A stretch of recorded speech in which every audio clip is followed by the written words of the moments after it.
Well, having worked as a journalist and in writing for many, many years, I found myself, I love a story.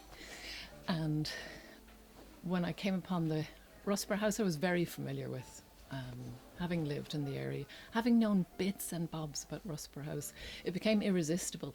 So there was a story there, but I didn't know the full answer to it. The back wall was the Lord's Wall, which formed the boundary with Wicklow and Kildare. Why was that? Who had come there? I always wanted to know how this magnificent house had set itself down in Wicklow. Who had built it?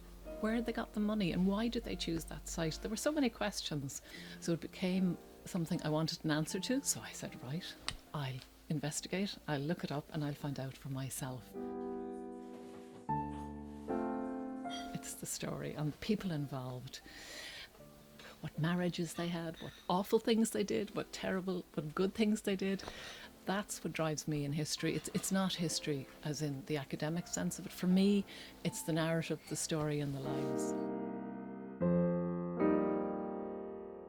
You had really amazing architecture, you had artworks, you have it mentioned constantly in the papers. In fact, since it was built, it's never been out of the papers, whether from the personalities who built it, who lived in it, whether they were involved in society.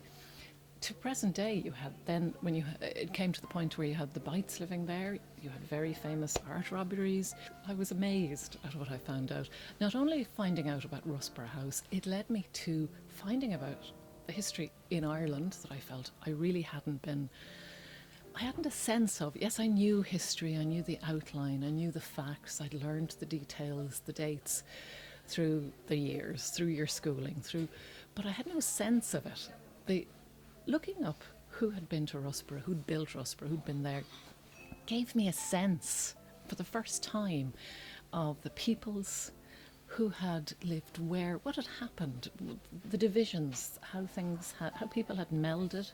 I started looking at Dublin.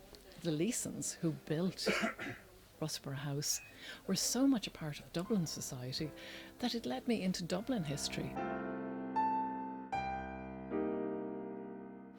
That everything I came across either led me back to Dublin, to other parts of Ireland. So while the book is restricted to the history and the story of Russborough House, it led me as a person to a much wider enlightenment, if you like, or sense or feeling of history, rather than, shall we say, the facts and the details and the dates.